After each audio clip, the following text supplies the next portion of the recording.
নমস্কার বন্ধুরা, আশা করি তোমরা সবাই ভালো আছো। আজকে আমি ওটস আর সুজি দিয়ে ধোসা বানিয়ে দেখাবো।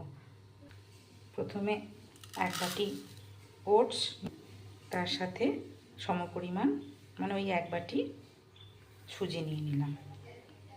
এবার যে বাটি করে আমি সুজি আর ওটস নিয়েছিলাম সেই সমপরিমাণ ওই বাটি করেই এক বাটি জল ঢেলে দিলাম। আর এক বাটি জলও লাগবে, দু বাটি জল দিয়ে দিলাম। এবার এটা কিছুক্ষণের জন্য মানে মিনিট 15 মিনিটের জন্য আমি এটাকে ভিজিয়ে রেখে দেব। এভাবে একটু মিক্স আপ করে নিয়ে এটাকে 15 মিনিটের জন্য রেস্টে একটা ঢাকা দিয়ে দেব। এটা এখন 15 মিনিটের জন্য রেস্টে রইল।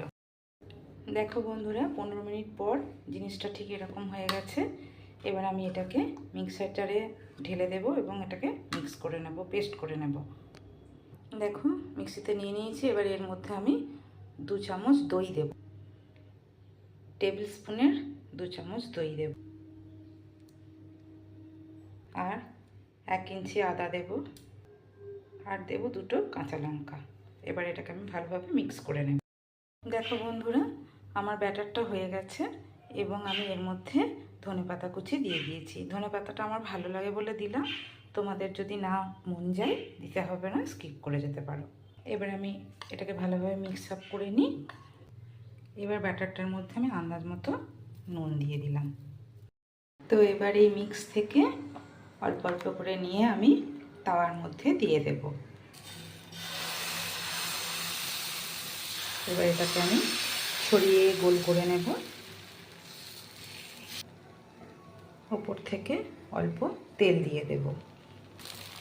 দেখো কি সুন্দর ভাজা হচ্ছে।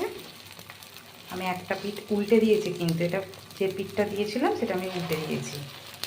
তো দেখো এইভাবে আমার ধোসা কমপ্লিট। দেখো ধোসাটা আমি সার্ভ করে দিয়েছি নারকেলের চাটনি এবং রায়তা দিয়ে। রায়তা দিয়ে খেতেও বেশ ভালো লাগে। তো এরকম নতুন রেসিপি যদি তোমরা দেখতে চাও আমার চ্যানেলটিকে প্লিজ সাবস্ক্রাইব করে দিও, এবং যদি ভালো লাগে ভিডিওটি তাহলে একটি লাইক করে দিও এবং একটি কমেন্ট করে দিও। তাহলে আজ আসি, তোমরা ভালো থেকো, সুস্থ থেকো। আবার অন্য কোনো দিন অন্য কোনো রেসিপি নিয়ে চলে আসবো। ভালো থেকো, সুস্থ থেকো। আজকের মতো টাটা।